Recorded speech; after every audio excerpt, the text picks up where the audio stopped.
बिन्दुसंयुक्तं नित्यं ध्यायन्ति योगिनः कामदं मोक्षदं चैव ओंकाराय नमो नमः। अविरल शब्द घनोगा प्रक्षालित सकल भूतल मलकलंका मुनिभिरूपासित तीर्था सरस्वती हरतो न दुरितान् अज्ञान्तिमिरान्धानां ज्ञानाञ्जन शलाकया चक्षुरुन्मीलितं येन तस्मै श्रीगुरवे नमः।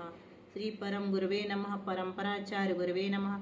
सकल कलुषविध्वंसकं श्रेयशां परिवर्धकं धर्म संबंधकं भव्य जीव मन प्रतिबोधकारकमिदं शास्त्रं श्री गोमठसार जीवकांड नामधेयम्। अस्य मूल ग्रंथकर्तारः श्री सर्वज्ञदेवाः तदुत्तर ग्रंथकर्तारः श्री गणधरदेवाः प्रतिगणधरदेवास्तेषां वचोनुसारमासाद्य आचार्य श्री नेमिचंद्र सिद्धांत चक्रवर्ती देवैः विरचितम्।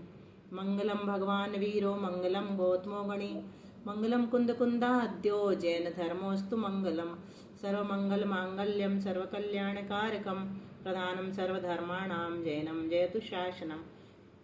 कोटिशतं द्वादश्चैव कोट्यो लक्षान्यशीतिस्त्रधिकानि चैव पञ्चाशदष्टौ च सहस्रसङ्ख्या मेतच्छ्रुतं पञ्चपदं नमामि अर्हन्तभासि यत्थं गणहरदेवी गन्तियं सम्मं प्रणमामि भक्तियुक्तो सुदनान्महो वहिं शिरसा इच्छामि वन्दे सुदत्ति कावसगो कौतसलोच्यो अंगुमं पैण्डाय पाहुडाय परियम सुत्त प्रणमान्यो उपगय चूलिया चैव सुत्तत्थय त्वजं कायं सयानिच्चिकालम अंचेमि पूजेमि वंदामि नमंसामि दुःखखौ कम्मखौ बोहिलाव सुगीगमनं समाहिमणं जिंगुण संपत्ति हो मज्जम। नमो अर्हंताणं नमो सिद्धाणं नमो आयरियाणं नमो उभच्छायाणं नमो लोये सव्यसाहूणं। श्रुतजलधिपारगेभ्यः सपरमद्विभावना पटुमतिभ्यः सुचरितपोनिधिभ्यो नमो गुरुभ्यो गुणगुरुभ्यो छत्तीस गुण समज्ञे पंचविहाचार करण संदर्शे शिष्यानुग्रह कुशले धम्मायिरिये सदा वंदे गुरुभक्ति संयमेन यतरन्ति संसार सायरं घोरं छिन्नन्ति अटकमं जम्मन मरणं न पावेन्ति ये नित्यं व्रतमन्त्र होम निरता ध्यानाग्निहोत्राकुला षट्कर्माभिरतास्तपोधन धना साधुक्रिया साधवा शीलप्रावरणा गुणप्रहरणाश्चन्द्रार्कते ज्योतिका मोक्षद्वार कपाट पाटन भटा प्रीणन्तु मां साधव गुरुवः पान्तु नो नित्यं ज्ञानदर्शन नायका चारित्रार्णव गंभीरा मोक्ष मार्गोपदेशका इच्छामि वन्ते आर्यवत्ति कावसगो कौतसलोच्यो सम्मनान समदन संचारि जुत्ताणं पंचविहाचरणं आर्यणं आयारादि सुज्ञानोपदेशणं उवच्छायणं तिर्यन्गुणपालं रयाणं सब्बसावणं निच्चिकालम् अंचेमि पूजेमि वन्दामि नमसामि दुःखखौ कमखौ बोहिलाहो सुगैगमनं समाहिमणं योगुण संपत्ति हो मज्जम सिद्धं शुद्धं पर्णमेय जिनेन्दवर्णेमि चन्दमकलङ्कं गुणरेण भूषणोदयं जीवस्य परुगुणं वोच्छम्। संत शिरोमणि आचार्य गुरु श्री विद्यासागर जी महाराज की जय। आचार्य गुरु श्री समय सागर जी महाराज की जय। आचार्य गुरु श्री प्रज्ञा सागर जी महाराज की जय। तीन कमनों करुणमणि महाराज की जय। द्वादशांग जनवाणी माता की जय। संपूर्ण आरिका माता जी की जय। गुरुमति दृढ़मति आदि सभी पूज्य बड़ी माता जी की जय। आरिका श्री एक्सपर्ट चिंतन मती माता जी की जय। नेमिचंद्र सिद्धांत चक्रवर्ती महाराज की जय।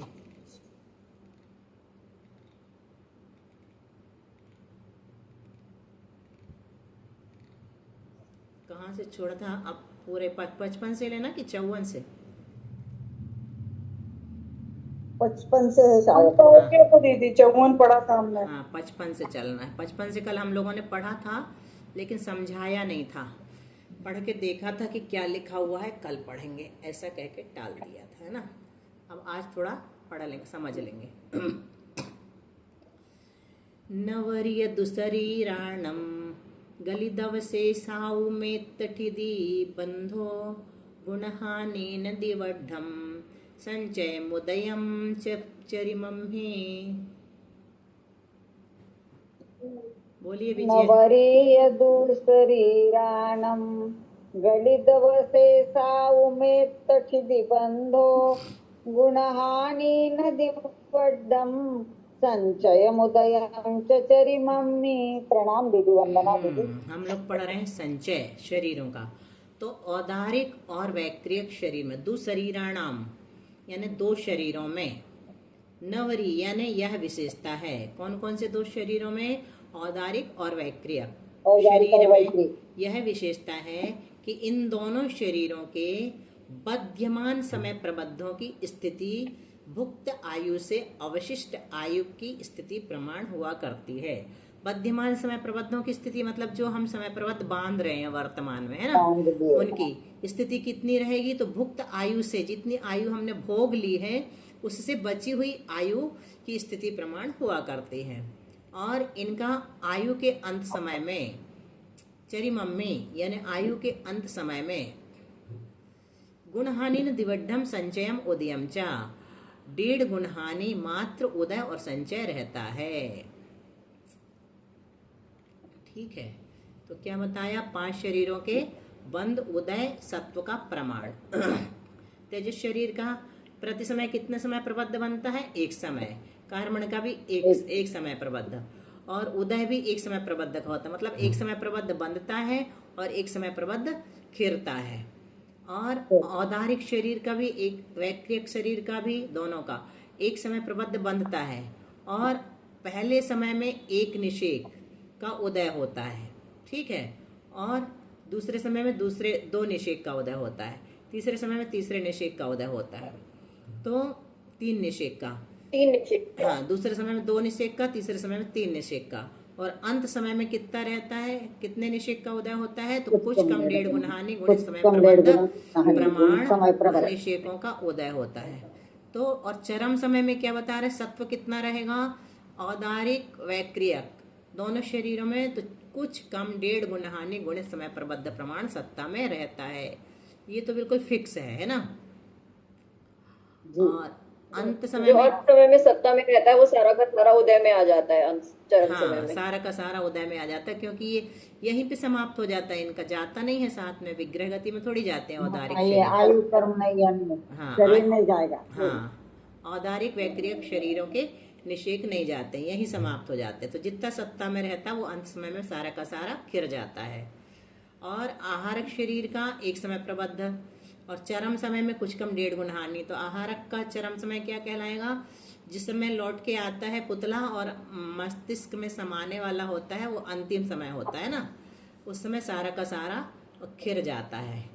और अंत समय में कितना कहलाता है? तो वो जो खिरता है इतना ही, कुछ कम 1.5 गुणहानि गुणित समय प्रबद्ध। जो चरम समय में रहता है वही का वही अंत समय में निर्जरित हो जाता है।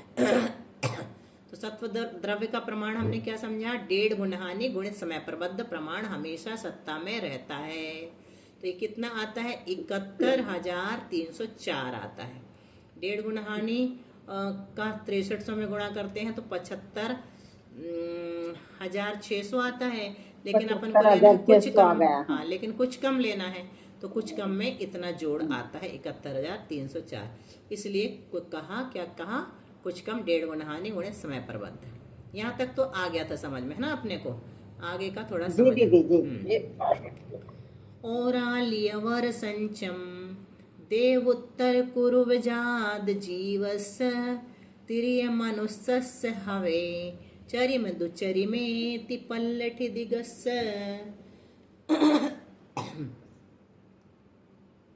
ओरालियवर संचम देवोत्तर कुरु वजाद जीवस तिरिये मनुष्यस्य हवे दुचरिमेति पल्लाठि दिगस। तिपल्ल 3 पल्ल की स्थिति वाले, तिपल्ल ठिदी, ठिदी यानी स्थिति वाले। कौन? देव कुरु, देव उत्तर कुरु जाद जीवस्य, देव कुरु तथा उत्तर कुरु में उत्पन्न होने वाले। कौन? तिरिय मनुष्यस्य, त्रियंच और मनुष्यों के। चरिम द्विचरिमे, चरम समय में और द्विचरम समय में क्या होता है? औदारिक शरीर का उत्कृष्ट संचय होता है। कल अपन ने ये द्विचरम शरीर देखने के लिए सोचा था, लेकिन बाद में स्वयं आ गया था। तो इसका कारण क्या है? 2 चरम शरीर और द्विचरम, चरम समय और द्विचरम समय में क्यों होता है उत्कृष्ट संचय? पारुल दीदी, चरम समय क्योंकि उत्कृष्ट संचय 2 ही समय में हो सकता है। हाँ। और इन्होंने क्योंकि उत्कृष्ट संचय निकालना है, इसलिए आखिरी के 2 समय में कराया, जिससे वो निर्जरित ना हो जाए और उत्कृष्ट संचय को प्राप्त कर सके। बहुत अच्छा। उत्कृष्ट संचय जो 2 ही आपने समय अपने वाला ग्रुप होता है, में उससे भेजी थी, ज्यादा नहीं होता बताया है। था। सब लोगों को समझ में आ 10-12 गया? पॉइंट जो बताया प्रिया जी ने उसमें ये बताया था। सही है, सब लोगों को समझ में आ गया। 2 समय क्यों कहा, चरम और द्विचरम? इसलिए क्योंकि उत्कृष्ट संचय अधिक से अधिक होगा तो 2 समय का होगा, उससे ज्यादा नहीं होता। इसलिए चरम समय लिया और लास्ट बट 1 यानी अंतिम समय से एक समय पहले वाला समय। ठीक है। निर्जरा ना हो, पहले तो निर्जरित हो जाएगा उसमें से कुछ द्रव्य। अब योग स्थान 3 प्रकार के। उपपाद योग स्थान कितने समय का होता है? एक समय का। एक समय का। और एकांत अनुवृद्धि योग स्थान कितने समय का होता है? अंतर्मूर्त। अंतर्मूर्त, ठीक है। और और परिणाम योग स्थान? पर्याप्त नहीं होता अंतर्मूर्त। हाँ क्या? जब तक जीव पर्याप्त नहीं होता तब तक का अंतर्मूर्त। कौन सा? एकांत हाँ, अब परिणाम योग स्थान पूछा हमने, वो बताओ। परिणाम का तो पर्याप्त होने के बाद लाइफ लॉन्ग रहता दीदी, हाँ पूरे जीवन भर। हाँ, जीवन भर रहेगा, है ना। तो जन्म का पहला समय उपपाद योग स्थान, सबको समझ में आ रहा है? 3 योग स्थान याद रखना है हमेशा। ये आगे भी आएंगे, कर्मकांड में हमने पढ़ लिया है ना। तो उपपाद योग स्थान जब पहले समय में हम जन्म लेते हैं तो जन्म का पहला समय जो होता है उसे उपपाद योग स्थान कहते हैं। और उसके बाद जब तक निवृत्ति या पर्याप्तक अवस्था रहती है तब तक एकांतानुवृद्धि योग स्थान होता है। और फिर पर्याप्त होने के बाद जीवन के अंत तक परिणाम योग स्थान होता है। तो ऐसे बता दिया। ये मान लो जन्म का दीदी ये विग्रह गति में होता होगा ये 2 तो, उपपाद और एकांतानुवृद्धि। हाँ, उपपाद तो होता ही है विग्रह गति में। सुनो, पहले का अगर ऋजु गति से जन्म लेगा तो नहीं होगा विग्रह गति में, ठीक है। नहीं तो जो दूसरा पर्याप्तक होगा एकांतानुवृत्ति। हाँ, अभी पहला तो सुनो। अगर एक ऋजु गति से जन्म होगा तो उपपाद योग स्थान होगा कि नहीं विग्रह गति में? मनीषा? नहीं होता तो सही है, लेकिन उसी समय होगा, उसी समय पड़ता है वो नहीं होगा। वो विग्रह गति सीधा जाएगा और जन्म ले लेगा, तो इसकी विग्रह गति तो बनेगी नहीं। हाँ, विग्रह गति होती नहीं बनेगी ना विग्रह गति। ऋजु गति का से जा रहा है ना। ऋजु गति का मतलब ही है, सुनो, संचय कराने के लिए ऋजु गति से ही जाएगा जीव, क्योंकि 2 समय खराब नहीं करने हैं हमें उसमें।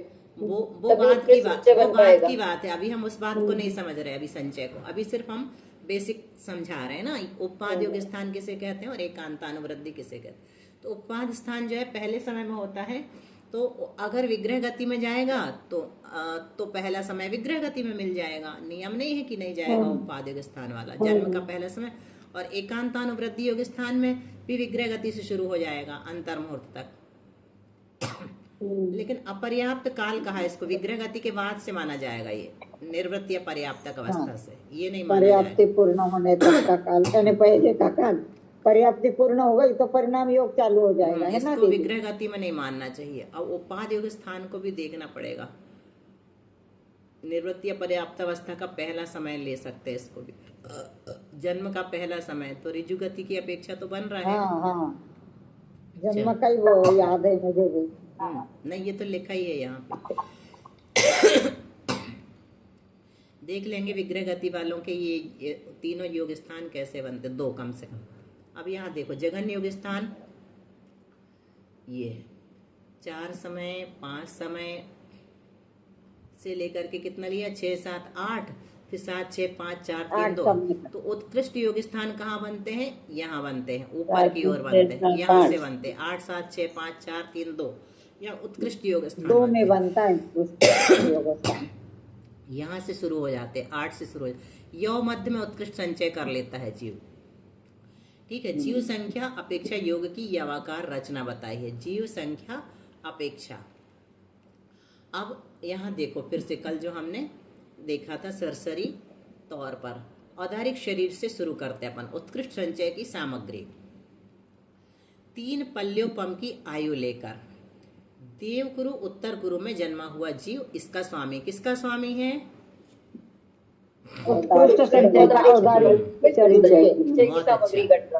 उत्कृष्ट औदारिक शरीर के उत्कृष्ट संचय का स्वामी है।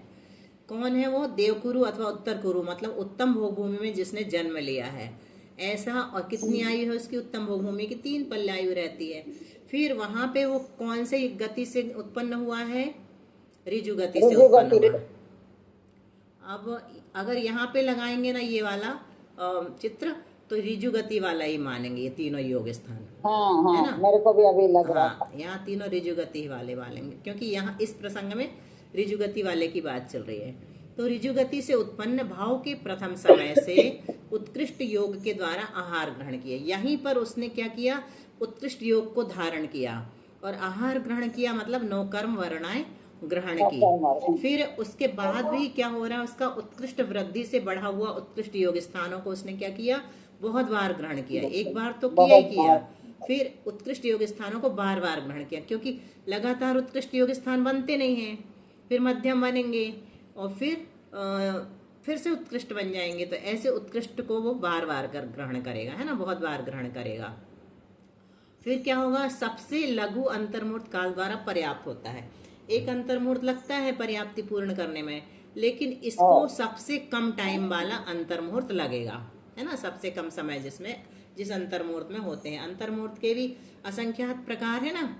आवली धन एक समय से लेकर के एक समय का 48 मिनट तक का अंतर्मुहूर्त होता है, तो उसके असंख्यात भेद बन जाते हैं। करोड़ों आवलियां एक अंतर्मुहूर्त में होती हैं। सबसे लघु अंतर्मुहूर्त आवली जब में एक समय अधिक वाला ही अंतर्मुहूर्त ले लेंगे इसे। हाँ, ले सकते हैं, वो भी ले सकते हैं, उससे ऊपर का मध्यम भी ले सकते हैं, लेकिन सबसे लघु में कोई जरूरी नहीं कि वही मिले। सबसे लघु बोला है तो वही आएगा। नहीं, बोला जरूर है, लेकिन वही जरूरी नहीं कि उसको मिले। इसने जितने भी प्राप्त किया है, जितनी बार भी पर्याप्त हुआ है, उसमें उसकी कोशिश रहेगी कि सबसे लघु वाला होगा। जघन्य नहीं कहा, सबसे लघु तो कहा, लेकिन जघन्य नहीं कहा। वचन योग की शलाका और काल भी अल्प है। इसका क्या अर्थ है?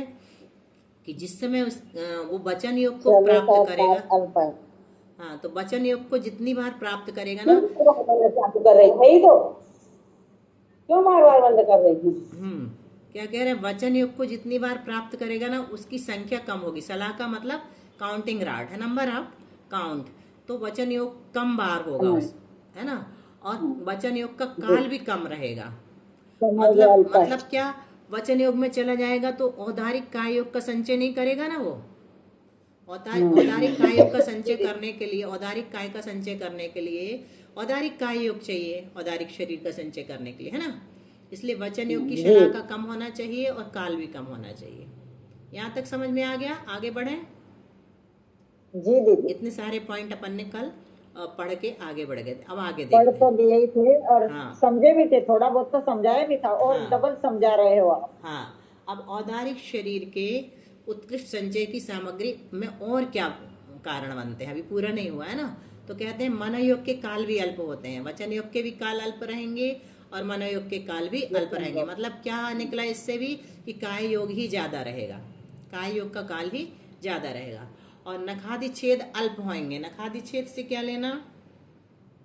जैसे नाखून काटते हैं, कोई भी छिन्न भिन्न करना शरीर को, तो उससे क्या होता है? निर्जरा हो जाती है औदारिक शरीर की, तो वो अपने को नहीं करना है, छिन्न भिन्न नहीं करना है।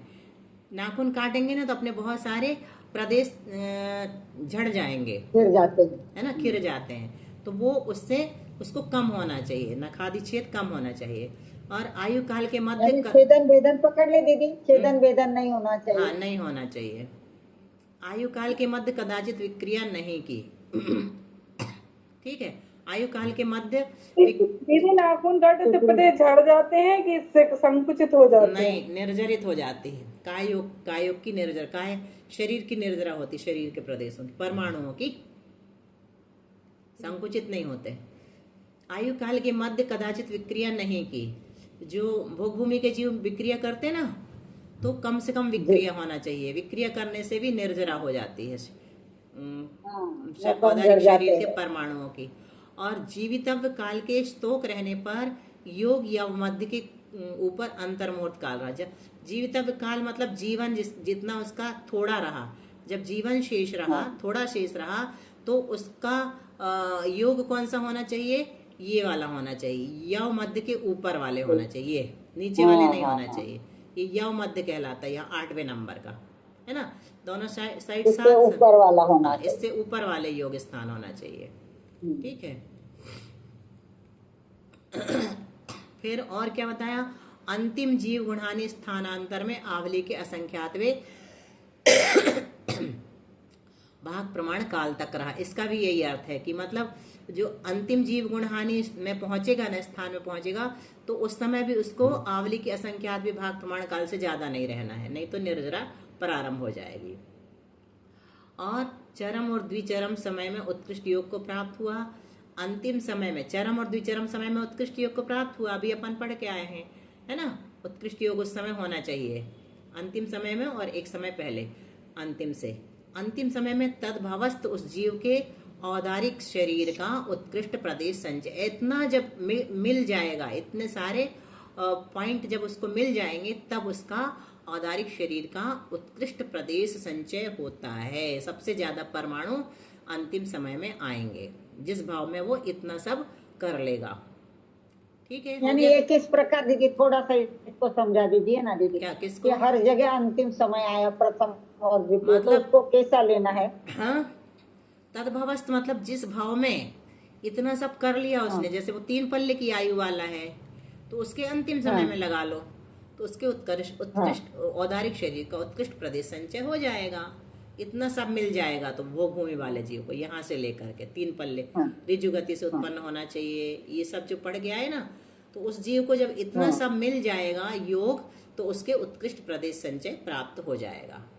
अच्छा, हाँ जी जी, अब समझ में आ गया। ठीक है। दीदी आप बोल रही थी वो कोई से भैया जी का चार्ट या वीडियो डालेंगे, वो सुन लेना आप लोग। आपने नहीं खोला अभी तक? डाल तो दिया है। अच्छा दीदी, आज हमने तो थोड़ा सा ही पढ़ सके, हम सुन सके। मैं देखा नहीं, देखती, अच्छा नहीं देखने को देख लेना, सुनेंगे अब थोड़ा आराम से।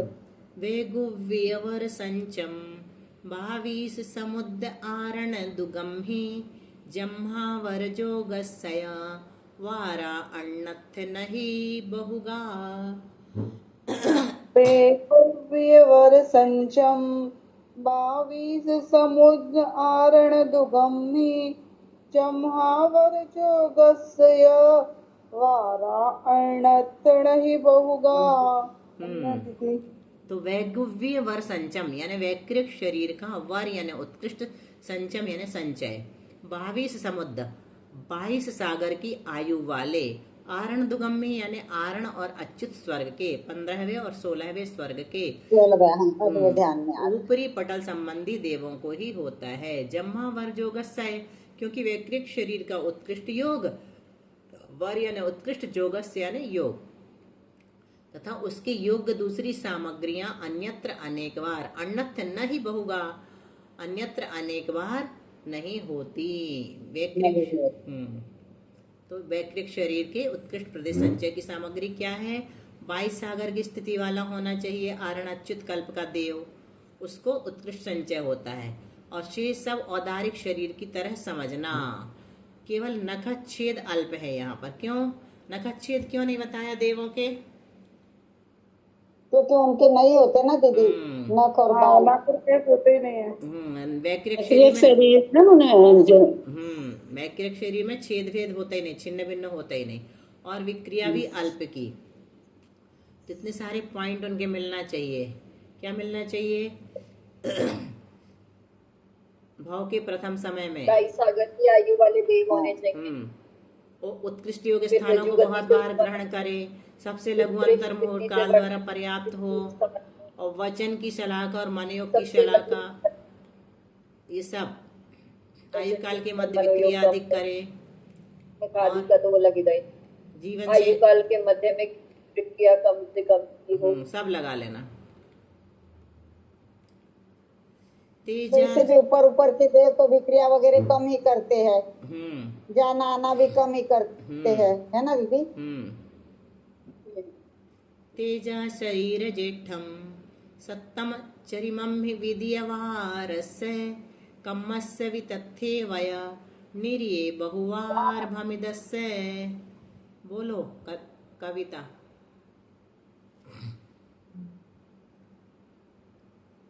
सरोज तो आज दिख रही है। तेजा शरीर जेठं सत्तं चरिमम्मि विदेवारस्य कम्मस्य वितथ्येवे निरिये बहुबार भमिदस्य। भमिदस। तेजस शरीर का उत्कृष्ट संचय बताते हैं अब। कहाँ पर होता है? सप्तम पृथ्वी में। तेजा शरीर जेठम सप्तम चरिमम्मि, सातवीं पृथ्वी में दूसरी बार उत्पन्न होने वाले विधीय वारस्य यानी दूसरी बार उत्पन्न होने वाले जीव के होता है। क्यों होता है दूसरी बार उत्पन्न होने वाले जीव के? क्यों होता है? कौन बताएगा? ये अभी हमने सुना नहीं। बिना सुने बताओ। अच्छा, सातवें नरक की आयु कितनी है? 33 सागर। और 2 बार जाएगा तो कितनी हो जाएगी? 2 बार जाएगा तो कितनी हो जाएगी? 66 सागर। और तेजस शरीर की 66 सागर ही है उत्कृष्ट संचय में, इसलिए तेजस शरीर की स्थिति कितनी है? 66 सागर। इसलिए उसको 2 बार भेजा है ना। 66 सागर में वो उसको उस शरीर का तो साथ में जाता है, इसलिए वो 2 बार जाने पर चला जाएगा, मिल जाएगा। अब उसको भी कैसे मिलेगा? घटाएंगे पूर्व कोटि वगैरह, अभी बताते हैं ना। कम्मस्य भी तथ्येव कार्मण शरीर का उत्कृष्ट संचय अनेक बार निरिये बहुबार भमिदस्य, अनेक बार नरकों में भ्रमण करके सप्तम पृथ्वी में उत्पन्न होने वाले जीव के होता है। तेजस शरीर का लगातार 2 बार है ना। वही लगातार हो सकता है क्या जीव उत्पन्न 2 बार?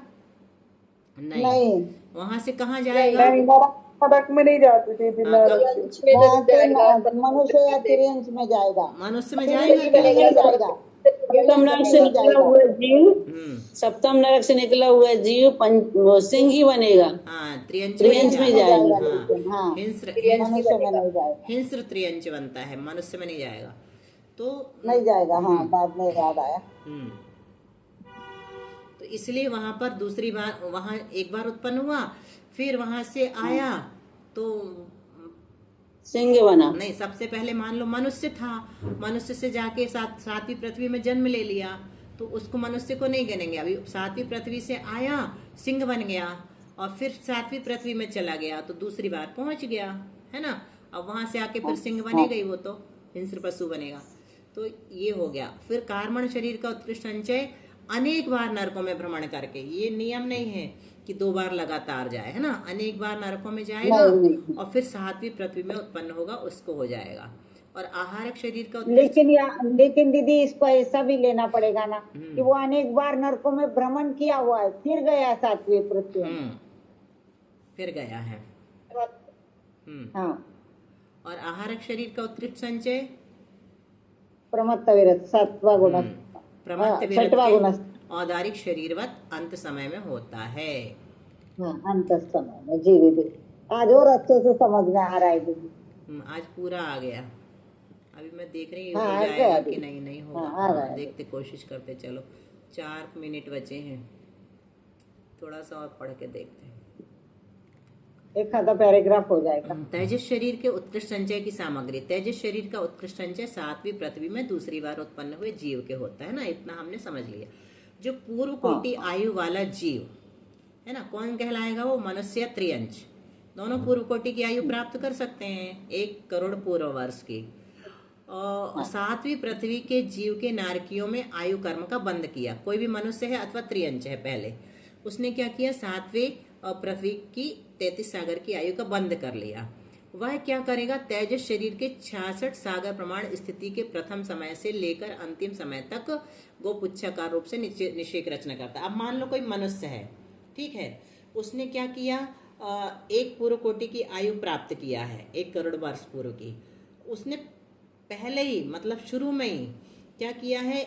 66 सागर की स्थिति वाला तेजस शरीर का समय प्रबद्ध बांध लिया, है ना। ठीक है, यहाँ तक आया और उसकी निषेक रचना हो गई। निषेक रचना कैसे हो गई? प्रथम समय से लेकर अंतिम समय तक गोपुच्छाकार रूप से, मतलब त्रिकोण रूप से निषेक रचना उसने कर लिया। तो 66 सागर की निषेक रचना हो गई। अब एक एक निषेक खिरता चला जाएगा उसका अभी से। फिर वह मरकर कहाँ गया? कुछ कम पूर्व कोटियों से हीन 33 सागर की आयु लेकर नरक में जाएगा। अब पूरा 33 सागर की आयु नहीं बांधा उसने। कितनी बांधा? पूर्व कोटि कम बांधा, क्योंकि एक पूर्व कोटि यहाँ बिता रहा है वो अभी तेजस बिता शरीर दिया था उसने, यह हाँ। तेजस शरीर का बंद हो चुका है ना, और एक पूर्व हाँ। कोटि तक वो निर्जरित होते रहेंगे, तो उतनी आयु कम बांधेगा वो नरक में, और वहां पहुंच गया नरक में, ठीक है। वहां से आकर फिर पूर्व कोटि की आयु वाला त्रियंच हो गया, या मनुष्य त्रियंच ही होगा, क्योंकि 7वें नरक से आ रहा है, तो अब त्रियंच हो गया वो, ठीक है। फिर वहां क्या करेगा, फिर कुछ कम बांधेगा, कुछ कम पूर्व कोटि से ही 33 सागर की आयु दोबारा बांधेगा, फिर 7वें नरक में चला गया, है ना, क्योंकि अभी भी उसका खेर रहा है निषेक रचना जो हुई है, निर्जरा हो रही ना, 33 सागर तक वहां खिराया, है ना, और फिर आके फिर से पूर्व कोटि वर्ष तक खिराया, और फिर वहीं पहुंच गया। उसके अंतिम समय में तेजस शरीर के प्रदेशाग्र का उत्कृष्ट संचय होता है, उसका जो खिरेगा ना अंतिम समय में, वो उत्कृष्ट समय प्रबद्ध खिरेगा उत्कृष्ट संचय वाला परमाणु लेंगे।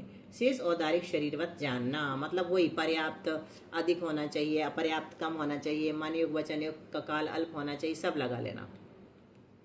अब कार्मण शरीर के नहीं होगा, कार्मण शरीर का अपना 1 मिनट बचा है, रहने देते हैं, जल्दी जल्दी करने से कोई फायदा नहीं है ना। जी दीदी। इसको कल पढ़ेंगे, अच्छे से पढ़ लो, ज्यादा अच्छा है। आज पूरा समझ में आ गया ना सुमन दीदी? दीदी वो शुरू का नहीं समझ में आया है, लेकिन फिर से देखेंगे। आप जे इसको डले रहने देना, मतलब जो आप जो वीडियो इसका बना है ना जो, क्योंकि शुरू की ने वो नहीं समझ में आए थे, सुन तो रहे थे लेकिन समझ में नहीं आए। तो इसका वीडियो जब आप सुनोगी ना, तो गाथा 258 खोल लेना, 256, 55, 56, 57 विकास भैया का, हाँ गाथा देख के खोलना, तो यही विषय नहीं है। विकास, हाँ विकास भैया का, विकास भैया, ठीक है। वैसे ये उत्कृष्ट संचय का 256 नंबर गाथा में आया है। 256 निकाल लेना, नंबर गाथा में बता। और वो निषेक रचना भी रहने देना चार्ट वाला, आप 256 खोल के सुन लेना, जो अपना विषय चल रहा है वही सुनो, है ना। हाँ हाँ ठीक है, चलो जनवाणी स्तुति।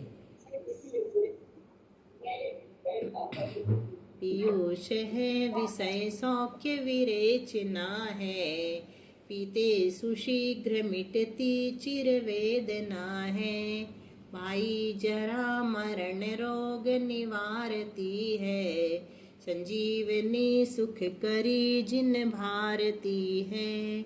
द्वादशांग जनवाणी माता की